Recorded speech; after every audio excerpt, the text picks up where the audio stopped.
እሺ ሀውዬ እንዴት ነሽ? ሰላም ነሽ? ይሰማል ሀውዬ? አዎ ማሪ ይሰማል። እንዴት ነሽ? ስልክሽ እየጠራ ነው ግን። አዎ ዘጋሁት፣ ይቅርታ በጣም እኔ ትንሽ ችግር ገጥሞኝ ነበረ ሀቡዬ።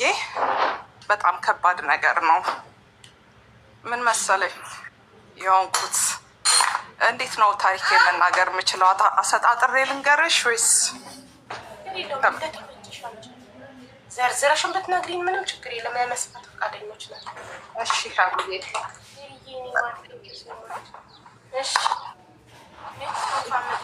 ሜምበር እየሆናችሁ ቤተሰብ ሰብስክራይብ አድርጉ። ሜምበር ሁኑ። ሰብስክራይብ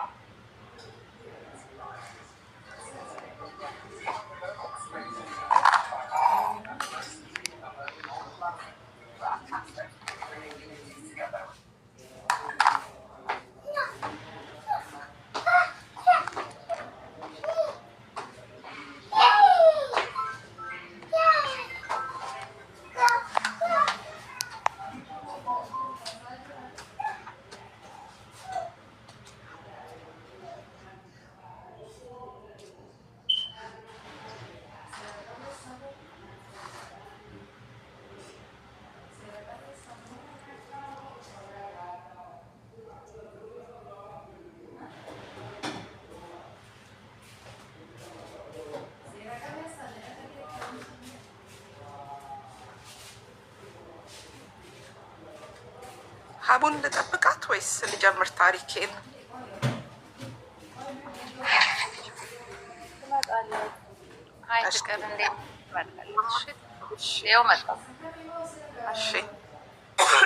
ሶሪ በጣም ኑኑ where is she go with Hannah now? Yes. You want to go with them? No. I just asked you to take a picture of me and Come, I will take a picture of you. አንዴ ፎቶ አንሺ ብሎኝ ነው ልጄ፣ ይቅርታ። No, you take when I do in the bathroom. Please, let's stand and then I'm going to edit and wait your recipe. Okay, okay, go do it. I will come now. Okay, I'm coming. Good. በጭንቅላቴ ልቆም ነው ክፍሌ። አንዴ ፎቶ አንሺ ብሎኝ ነው። አንዴ አንስቼው መለሳለሁ። እሺ፣ 1 ሰከንድ።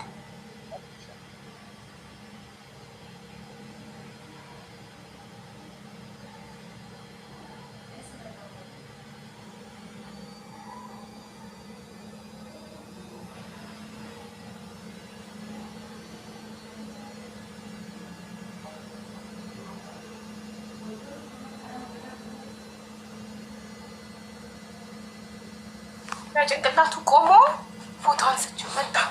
እሺ ሀቡዬ ታሪኬ የሚጀምረው ከ8 ዓመት በፊት ነው። የ12ኛ ክፍል ተማሪ ሆኜ ነው። አጋጣሚ እኔ ብዙ ጊዜ ያው ከአባቴ ብቻውን ያሳደገኝ፣ እናቴ በልጅነቷ ነው የሞተችው እና አባቴ ነው ትምህርት ቤት ከ11ኛ ክፍል አባቴ ነው። ከአባቴ ውጭ በጣም የሆነ በቁጥጥር ብቻ ሳይሆን በፍቅርም የተነሳ እሱ ነው ትምህርት ቤት የሚያደርሰኝ እንትን የሚለኝ። ግን 12ኛ ስገባ ትንሽ ነፃነት እንዲሰማኝ ብሎ ብቻዬን መመላለስ ጀመርኩኝ። 12ኛ ክፍል ፈተና ተፈተነ። ከጓደኞቼ ጋር ወደ ካፌ እየሄድን አጋጣሚ አንድ ልጅ እናገኛለን። ከዛው ልጁ ይቀርበንና ትንሽ ያወራናል፣ ያጫውተናል። ልጁ ቆንጅዬ ነው፣ በጣም ጨዋታ ይችላል። አጫወተን፣ አወራን። ከዛው ጋበዘን። ስልክ ቁጥር ተቀያይረን እሱ ወደ ውጭ ሊመለስ ነበር፣ ሄደ። ውጭ ከሄደ በኋላ ማውራት ጀመርን በቴሌግራም ለ6 ወር ያህል።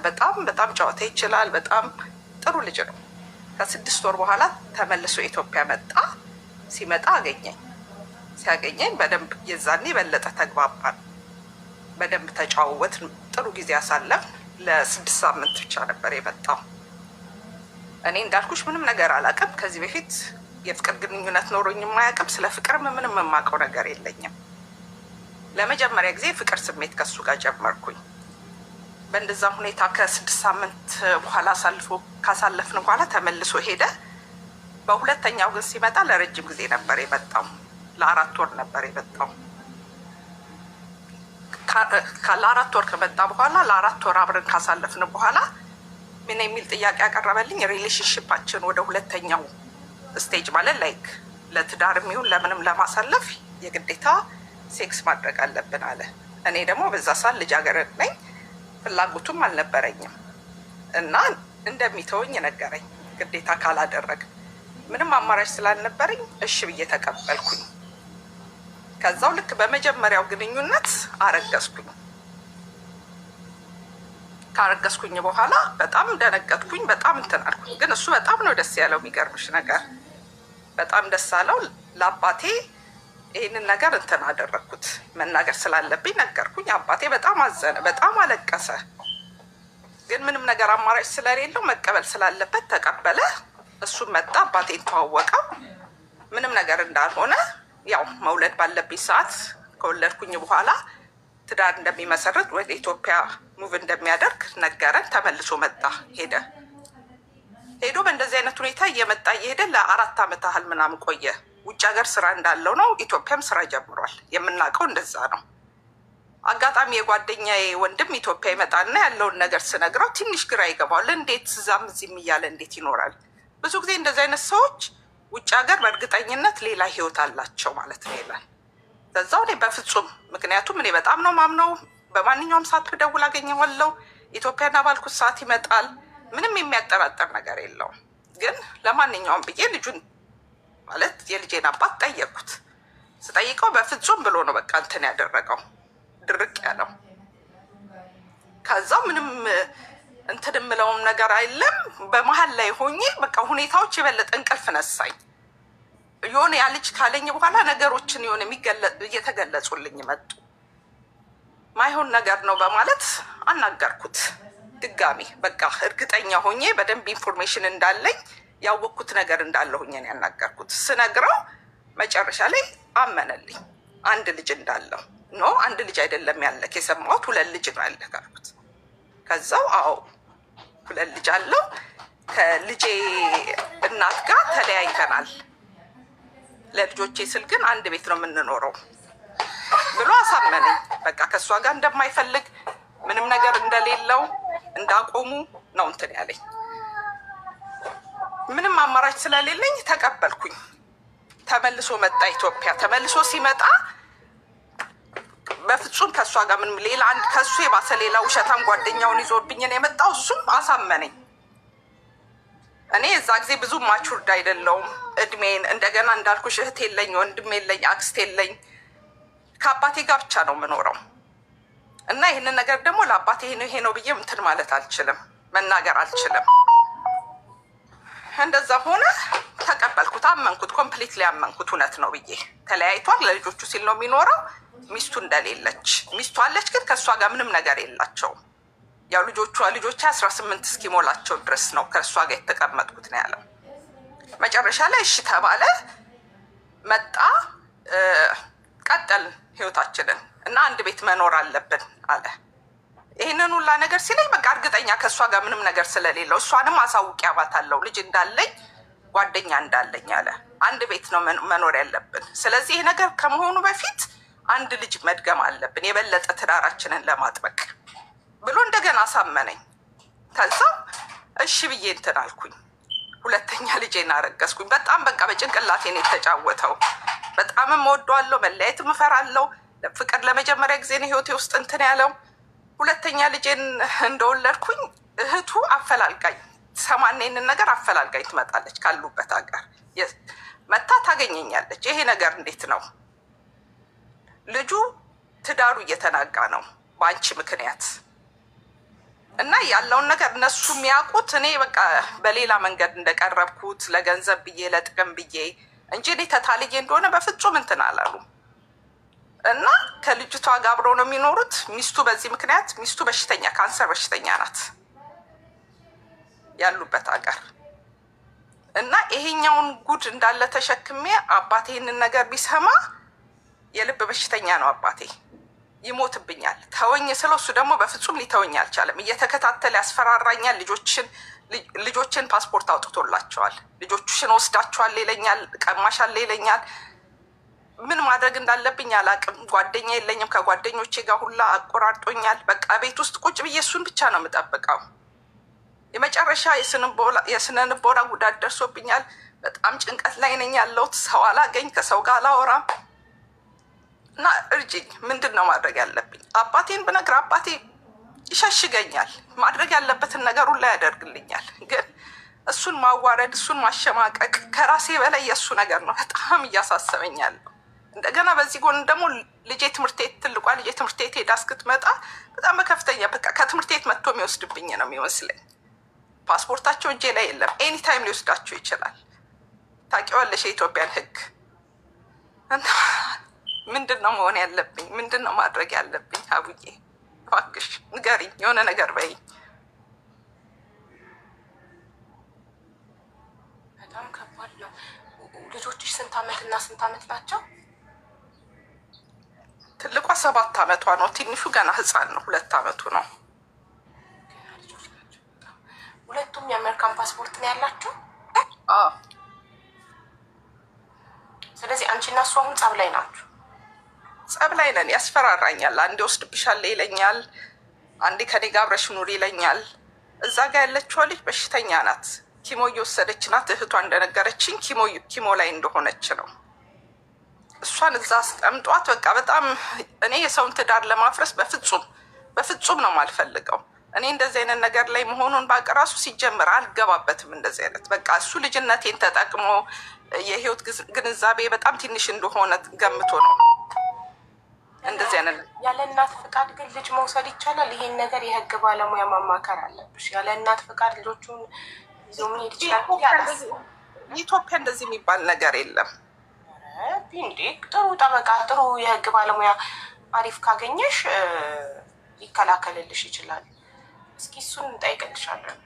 ግን ማለት ነው ላይክ አንቺ መጀመሪያ ካላረገዝሽ፣ በእርግጥ አብዛኛው ዲያስፖራ ብዙ ታሪክ ሰምተናል። እንደዚህ አይነት ታሪኮች እዚህ ቤት በጣም ብዙ ሰው ምንድን ነው የሚሉት? መጀመሪያ ካላረገዝሽ አንቺ እኔን የፈለግሽኝ ለእንትን ብቻ ነው ላይክ አሜሪካ እንደወስድሽ ብቻ ነው የምትፈልጊው እንጂ የእውነት ወደሽኝ ከሆነ ታረግዥልኛለሽ ይላሉ። አንደኛ። ሁለተኛ ደግሞ ሴቶቹ ደግሞ ልክ ከአሜሪካ የመጣ ዲያስፖራ ሲያገኙ ከመጀመሪያው ግንኙነት ቀብ ያደርጋሉ። ካረገዝኩኝ አይተወኝም፣ ካረገዝኩኝ ሄዶ ከወለድኩ በኋላም ቢሆን ይወስደኛል። ላይክ ኢማጅን ሰው አሜሪካ ለመሄድ ብሎ ያለ ፕላን ዝም ብሎ ከሆነ ሰው ባለትዳር ይሁን ምን አይነት ሰው ይሁን ይሄ ሰውዬ ሳያውቁ ማርገዝ ማለት እኛ ዛሬ የምንመርጠው ሰው የነገ የልጆቻችን አባት ነው። ከራሳችን አልፈን ልጆቻችንንም አደጋ ላይ እየጣልን ነው የምንሄደው ዝም ብለን ካገኘነው ወንድ ስናረገዝ ማለት ነው። እርግዝና መደረግ ያለበት ትዳር ውስጥ ነው። በደንብ ተጠናንተን እርስ በርስ ባህሪ ለባህሪ ተዋውቀን ከሰው ጋር አብሮ የሚያኖረው መልክም አይደለም ብርም አይደለም ባህሪ ነው። ያንደን ሰው ባህሪ ለማጥናት ደግሞ አትሊስት 2 ዓመት ያስፈልገናል። ቢያንስ 2 ዓመት መጠናናት አለብን ባህሪ ለባህሪ ለመጠናናት። እንዴ የሚማታ ሰው ቢሆንስ? በጣም ጨካኝ አውሬ ቢሆንስ? ዝም ብሎ ተረግዞ ከዛ በእርግዝና ምክንያት ተገዶ ትዳር ውስጥ ይገባና ከዛ ይህ ሰውዬ በር ከተዘጋ በኋላ አውሬ ቢሆንስ? ይማታል፣ ይሳደባል። በጣም ሞራሌን የሚነካ ነገር የማያደርገኝ ነገር የለም። ልጆቼንም ደስ ሲለው በምግብ ይቀጣል። ታዲያ ይሄ እኮ ሜንታሊ እኮ ጤነኛ ሰው አይደለም እኮ ማለት ነው። የገዛ ልጅ በምግብ የሚቀጣ ጤነኛ አይደለም። ምን ያስፈልገዋል? ልጄን 2 ዓመቱንም ልጄ ሳይቀር ይመታል፣ ትልቋን ይመታል፣ እኔን ይመታል። ወደ አባቴ ጋር እንዳልመለስ በቃ የአባቴ ሞራል ነው፣ በቃ የአባቴ ነገር ነው በጣም የሚያስጨንቀኝ። አባቴ ለእኔ የሚያንስ ሰው አይደለም፣ ለእኔም ለልጆቼም የማያንስ ሰው ነው። ግን በቃ ስልክ ከሰው ጋር ማውራት አልችልም። ስልኬን ሁሌ ከቴሌ ያስወጣብኛል። ያወራሁትን ምን ቴክስቱን በቃ ምንም ከፍተኛ ቁጥጥር ካሜራ ሁላ አድርጓል። አሁን ተደብቄ ነው ሽንት ቤት ውስጥ ነው እንትን የምለው። ሳሎን ካሜራ አለ፣ መኝታ ቤት ካሜራ አለ። እስር ቤት የቁም እስር ውስጥ ነኝ ያለሁት። ከቤት መውጣት አልችልም። እሺ ለምን ለህግ አካላት አታመለክችም? ማን ሞክሬያለሁ። ከዚህ ቤት ምንም ያመለከትኩበት እንትን እሱ ያስከታትለኛል። በሰው የሰማ ቀን በሱ ማይሸነገል በገንዘብ ማይሸነገል ጠበቃ በር ላይ ሰው አለ 24 ሰዓት የሚጠብቀኝ አለ ታች የምንኖርበት ቢልዲንግ ላይ የትም በቃ ልጄን ለመቀበል ከመኪና ስትወርድ ልጄን ለመቀበል ብቻ ነው መውጣት የምችለው። ማንም ሰው ቤቴ መግባት አይችልም፣ ከቤቴ መውጣት አይችልም በምንም አይነት መንገድ። እሺ በስልክ ጠበቃ ላገናኝሽ እና እኔ በስልክ አውሪ ከጠበቃው ጋር። ስልኩን ኢንቦክስ አድርጊልኝ። አሁን እኮ ስልኩን እኮ ይኸውልሽ ስልኬን ከማንም የተለየ ቁጥር ካለ ያንን ቁጥር ማን ነው ብሎ ነው እንትን የሚያደርገኝ። በጣም ከፍተኛ ዱላ ነው በቃ የሚደርስብኝ ሀቡዬ። እሱ እዚህ ሀገር ሳይኖር ቀኑን ሙሉ የሚጠብቀኝ ሰው አለ። እሱ በመጣ ቁጥር በቃ እዚህ ሀገር መቼ እንደሚመጣ አላቅም፣ መቼ እንደሚሄድ አላቅም። ማሪ ታዲያ አንቺ አሁን እኮ አንቺ ካልፈቀድሽ እኮ ማንም ሰው ከዚህ ችግር ሊያወጣሽ አይችልም። ሁሉንም በሮች የምትዘጊብን ከሆነ ወይ ሌላ ድብቅ ሴም ካርድ አውጪ። ቤተሰብ የለሽም፣ ዘመድ የለሽም፣ በዓል ዘመድ ጋር ልታከብሪ አትሄጂም፣ ቤተሰብ ጥየቃ አትሄጂም። በዛን ሰዓት አንድን ሰው ወጣችሁ ሴም ካርድ ገዝታችሁ አምጡልኝ ማለት አትችል እንዴ? ሴት ልጅ እኮ በጣም ስማርት ናት። ብዙ ማድረግ የምችለው አባቴ ጋር ብቻ ነው መሄድ የምችለው። አባቴ ጋር የምትሰራ ልጅ አለች፣ በእሷ መንገድ ነው ሲም ካርድ ማግኘት የምችለው እኮ። ስለዚህ አባትሽ ጋር ስትሄጂ ሰራተኛዋን ያባትሽን ሴም ካርድ እንድትገዛ ላኪያት። ሴም ካርድ ገዝተሽ በዛኝ በሌላኛው ሴም ካርድ እሱ በማያውቀው ሴም ካርድ ጠበቃውን ታናግረሽ። እንዴ ሀገርሽ ላይ እኮ ነው ያለሽ፣ ኢትዮጵያ ውስጥ ሆነሽ። እሺ ቢያንስ አሜሪካ ውስጥ ቢሆን በሬ ዘጋብሽ፣ አታውቂያትም። አሜሪካን አዲስ ሀገር ነው እንላለን። ኢትዮጵያ ነው አገርሽ ነው። እንዴ አትወጪም? ዘመድ ጥየቃ ብለሽ ወጥተሽ አጠፊም። ደፋፈንሽብኝ እኮ ሁሉንም በዚህ ስልሽ በዚህ ስልሽ በዚህ ምን እንደሆነ ልንገርሽ አቡዬ፣ በቃ ጭንቅላቴ ድንዝዝ ከማለቱ የተነሳ ምን ማድረግ እንዳለብኝ ምን መሆን እንዳለብኝ ራሱ አላውቅም። አቢዩዝ መደረግ በጣም ከባድ ነገር ነው አቡዬ፣ በጣም ነው ግራ የሚገባው። በጣም ትደነዝዣለሽ። ምን እንደሆነ እንኳን ነው ቢጠፋሽ። ምን ማድረግ እንዳለብኝ አላውቅም አቡዬ። በጣም ያሳዝናል በእርግጥ ግን እኔ ከአንቺ በላይ ለልጆቹን ያዘንኩትኝ። ምክንያቱም እኛ ሴቶች ግድ የለሾች ስንሆን ገንዘብን ብቻ አሜሪካንን ብቻ ስናይ ልጆቻችንን ነው አደጋ ላይ የምንጥለው። አየሽ፣ እኛ ግን ለራሳችን ክብር ቢኖረን ዋጋችንን ብናቅ፣ አንድ ከአሜሪካ የመጣ ዲያስፖራ ካረገዝሽልኝ ብቻ ነው ማገባሽ፣ ለምን በአናቱ አይተከልም? ለምን ገደል አይገባም? ለምን ሳላገባ ቆሜ አልቀርም? አንድ ምስኪን ድሃ ኢትዮጵያ ውስጥ የሚኖር ሰርቶ የሚበላ አግብቼ እኩል ተከባብረን ሁለታችንም ሰርተን ህይወትን አንመራ? ለምን? የእኛ እኮ ዋጋችንን አለማወቅ ነው እንደዚህ ልጆቻችንን አደጋ ላይ የምንጥላቸው። እኛ ዋጋችን ሲረክስ ነው። ይሄ ዋጋ መርከስ ይባላል፣ ራስን ማርከስ ይባላል። ይሄ አሜሪካ ለመሄድ ብሎ ማርገዝ ራስን ማርከስ ይባላል። የሆነ ወንድ እንዲቀበለን ብሎ ማርገዝ ራስን ማርከስ ይባላል። እሱ ራሱን በምን ሂሳብ ስላየ ነው አንቺን ካላረገሽ አልፈልግሽም፣ አላገባሽም፣ አስቀድሜ ያስረግሽ የሞክሬ ምናምን ነው ማገባሽ? ሲንቅሽ እኮ ነው እንደዚህ አይነት ጥያቄ ራሱ እኮ የሚጠይቅሽ። እና ዛሬ ላይ እኛ ወጣት ሴቶች እናቶች ኃላፊነት አለብን። ነገ ልጆቻችን እንደዚህ በቁሳቁስ በአሜሪካ በአውሮፓ የሚገዙ እንዳይሆኑ አርገን ዋጋቸውን እንዲያውቁ ራሳቸውን እንዲያከብሩ ራሳቸውን ከምንም በላይ ከገንዘብም ከአሜሪካም ከምንም አይነት ነገር በላይ እንዲያዩ ዋጋቸውን እንዲያውቁት እነሱ ከምንም እንደሚበልጡ እየነገርን ማስተማር አለብን ልጆቻችንን። እኛ እናቶች የምር ያልተሰራባቸው ልጆች ናቸው እንደዚህ በቁሳቁስ እየተገዙ ያሉት። ወንድ ልጅ ሲንቅሽ ነው እንደዚህ የሚልሽ። ወንድ ልጅ ጥቅመኛ መሆንሽን ሲያቅ ቁሳቁስ ፈልገሽ እንደመጣሽ አሜሪካ መሄድ ፈልገሽ አውሮፓ እንዲወስድሽ ፈልገሽ እንደቀረብሹ ሲያቅ ነው ሚንቅሽና እንደዚህ አይነት ጥያቄዎች የሚጠይቅሽ። እና ሴቶች እባካችሁ ክብራችሁን ጠብቁ። ራስሽን ካላከበርሽ ወንድ ልጅ ሊያከብርሽ አይችልም በፍጹም። ለራስሽ ያለሽን ክብር አይቶ ነው የሚያከብርሽ። ለራስሽ ያለሽን ክብር አይቶ ክብርሽን ለመንካት ይፈራል። አንቺ ራስሽን እንደዚህ ያከበርሽ እሱ እንዴት ደፍሮ ክብርሽን ይነካል? አይችልም።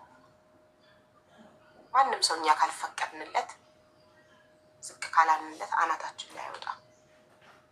እና አሁን ይህ ነገር መፍትሄው እኔ ከፈለግሽ ጠበቃ ላገናኝሽ፣ ቁጥርሽን ስጪኝ። ሁለተኛ ነገር ደግሞ ቃላት አመልክሽና ልጆችሽን አድኝ። እሺ አቡዬ፣ ቁጥርሽን ላኪ ለሞዴሬተሬ እና ዋትሳፕ ላይ ይሰጥሻለሁ የጠበቃውን ቁጥር።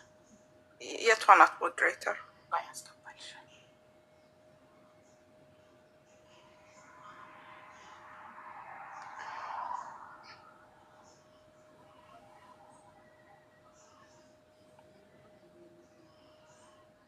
ላይ ያለችዋ ናት አቡዬ? እሺ እሺ አቡዬ በጣም ነው ማመሰግነሽ። አባቷ መስማት አለበት። ያ ግን መጀመሪያ በህግ ትሄድበት ጉዳዩን፣ ከዛ አባቷ ይሰማል። መጀመሪያ ህግ የያዘ ጉዳዩ። ጠበቃ አገናኘታለሁ፣ ስልኳን ትስጠኝና። እሺ አቡዬ እጥራታለሁ ለሷ። እና ፕሊስ ቤተሰብ ሴቶች ክብር ይኑራችሁ። የእውነት በጣም ያማል ሴት ልጅ እንዲህ ስትናቅ ማየት። እንዲህ የምትናቀው ደግሞ ሴት ልጅ ጥቅመኛ ስትሆን ነው። ጥቅመኛ አትሁኑ። ህይወታችሁን መቀየር ከፈለጋችሁ ሰርታችሁ ተቀየሩ። በወንድ ለመቀየር ወንድ ልጅ የምትቀርቢው ገንዘቡን ፈልገሽ ህይወትሽን እንዲቀይርልሽ ሲሆን እንዲህ ነው የሚንቅሽ። በጣም ያማል ደግሞ መናቅ። በተለይ ሴት ልጅ ፍቅረኛ ብላ ከቀረበችው ወንድ ስትናቅ የንቀት አይን ሲያያት በጣም ያማል። እንደዛ እንዳይሆን ራስሽን አክብሪ። ስራ ይኑርሽ፣ ሰርተሽ ራስሽን አስተዳድሪ። ወንዱ ጋር ስትሄጂ ልክ እሱ አንቺ ጋር ሲመጣ ፍቅርን ብቻ ፈልጎ እንደሚመጣው አንቺም ፍቅርን ብቻ ፈልገሽ ነይ።